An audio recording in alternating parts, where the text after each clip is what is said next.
Hello दोस्तों, एक बार फिर आपका बहुत बहुत स्वागत है आपके अपने इस यूट्यूब चैनल आयुष एजुकेट्स में। तो दोस्तों, आज का जो हमारा टॉपिक होने वाला है वो है कूलाम्स लॉ, जो कि आपके क्लास 12 फिजिक्स का चैप्टर 1 इलेक्ट्रोस्टैटिक का टॉपिक है। तो फ्रेंड्स, कूलाम्स लॉ बेसिकली क्या होता है, आइए समझते हैं। कूलाम्स लॉ कूलाम्स लॉ हमें बेसिकली यह बताता है कि अगर हमें दो पॉइंट चार्जेस दे रखे हैं और उनके बीच की डिस्टेंस r दे रखी है, मतलब हमें Q1 और Q2 दो बिंदु आवेश यानी कि बहुत छोटे पॉइंट चार्जेस दे रखे हैं और उनके बीच की दूरी r दे रखी है, तो Q1 और Q2 के बीच जो फोर्स ऑफ एट्रैक्शन और रिपल्शन, यानी अगर ये दोनों चार्जेस पॉजिटिव चार्ज होंगे तो रिपल्शन होगा, अगर ये दोनों चार्जेस नेगेटिव चार्ज होंगे तो भी रिपल्शन होगा।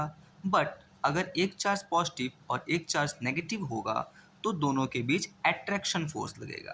दैट मीन्स अगर Q1 और Q2 दो चार्जेस r डिस्टेंस पे दे रखे हैं तो इनके बीच में फोर्स ऑफ एट्रैक्शन और रिपल्शन जो होगा वो डायरेक्टली प्रोपोर्शनल होगा। किसके? फोर्स डायरेक्टली प्रोपोर्शनल होगा Q1 और Q2 के मल्टीप्लिकेशन के, मतलब इन दोनों पॉइंट चार्जेस के मल्टीप्लिकेशन के डायरेक्टली प्रोपोर्शनल होगा। और इन दोनों बीच चार्जेस के बीच की दूरी के यानी डिस्टेंस के स्क्वायर का इन्वर्सली प्रोपोर्शनल होता है। ठीक है, तो कूलम्ब्स लॉ में बेसिकली क्या बताता है, अगर दो पॉइंट चार्जेस Q1 और Q2 दे रखे हैं और उनके बीच की दूरी r है, तो उनके बीच में जो फोर्स ऑफ एट्रैक्शन और रिपल्सन, यानी इनके मध्य लगने वाला आकर्षण व प्रतिकर्षण बल किसके बराबर होगा बेटा? इन दोनों चार्जेस के मल्टीप्लिकेशन के और इसके डिस्टेंस के स्क्वायर के इन्वर्सली प्रोपोर्शनल होता है। ठीक है, तो हम यहाँ पे ऐसे समझ सकते हैं कि पहले को हमने इक्वेशन 1 दे दिया, force is directly proportional to Q1 into Q2, इसको हमने इक्वेशन 1 नाम दे दिया, और force is inversely proportional to 1/r², that is equation number 2। तो समीकरण 1 व 2 से, मतलब इक्वेशन 1 और 2 से we got to know that force is directly proportional to Q1 Q2 by r², यानी जो बल होता है वह समानुपाती होता है Q1 और Q2 के गुणनफल के तथा व्युत्क्रमानुपाती होता है उन दोनों पॉइंट चार्जेस यानी कि जो बिंदु आवेश है उनके बीच की दूरी के वर्ग के।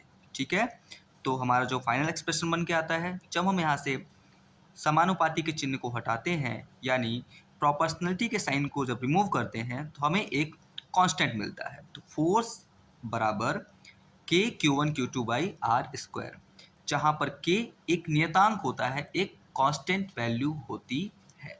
ठीक है, तो हम यहाँ पे ये देख पा रहे हैं कि जो कूलाम का नियम होता है स्थिर वैद्युत बल का, वो हमारे क्लास 11 के चैप्टर गुरुत्वाकर्षण यानी कि ग्रेविटेशन के लॉ के बहुत ज़्यादा, इसके जो कॉन्सेप्ट्स हैं उससे बहुत ज़्यादा मिलते हैं। जैसे दो मासेस दे रखे हैं m1 और m2 और उनके बीच की डिस्टेंस r दे रखी है, तो जो फोर्स होता है वो डायरेक्टली प्रोपोर्शनल हो जाता है उन दोनों मासेस के मल्टीप्लिकेशन के, और सेम जैसा कि हमने यहाँ पे देखा इन्वर्सली प्रोपोर्शनल हो जाता है उन दोनों मासेस के डिस्टेंस के स्क्वायर के। ठीक है, तो जो फाइनल एक्सप्रेशन बन के आता है force is directly proportional to m1 m2 by r², और फाइनल जो हमें मिलता है बेटा, जब हम यहाँ से प्रोपोर्शनलिटी का साइन हटाते हैं तो हमें एक कांस्टेंट मिलता है, दैट इज g। ठीक है, g क्या है? कांस्टेंट है। ठीक है, यानी यह एक नियतांक है।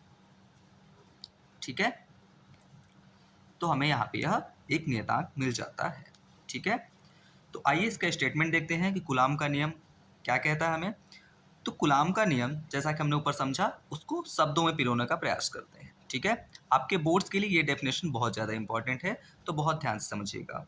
दो बिंदु स्थिर आवेशों के मध्य लगने वाला स्थिर वैद्युत बल दोनों आवेशों के गुणनफल के समानुपाती तथा उनके बीच की दूरी के वर्ग के व्युत्क्रमानुपाती होता है।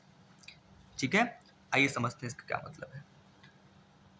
तो बिंदु आवेशों, अच्छा यहाँ पे एक पॉइंट दे रखा हुआ है सबसे इंपॉर्टेंट, स्थिर वैद्युत। स्थिर आवेश का मतलब होता है ये पॉइंट चार्जेस स्टैटिक चार्जेस हैं, मतलब इन चार्जेस में कोई मूवमेंट नहीं हो रहा होता है, ठीक है। यानी ये तो स्टैटिक चार्जेस होते हैं, उनके बीच में लगने वाला जो फोर्स होता है वो हमें उसका एक्सप्रेशन इस तरह से मिलता है, ठीक है। और ये जो फोर्स होता है ये हमेशा कहाँ कार्य करता है, बहुत ज़्यादा इंपॉर्टेंट है, इसको बिल्कुल ध्यान देना कि Q1 और Q2 दो जो पॉइंट चार्जेस हैं उनको मिलाने वाली जो लाइन है इसी के अलोंग ये फोर्स वर्क करता है और कहीं पे यह फोर्स वर्क नहीं करेगा, ठीक है।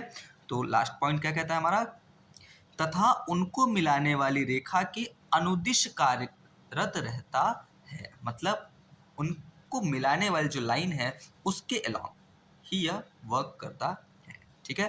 तो उम्मीद करते हैं कूलाम का नियम आपको बहुत अच्छे से समझ में आया होगा, और भी ऐसी वीडियोस के लिए हमारे चैनल को लाइक करें, सब्सक्राइब करें, शेयर करें और कमेंट सेक्शन में यस लिखें। Thank you.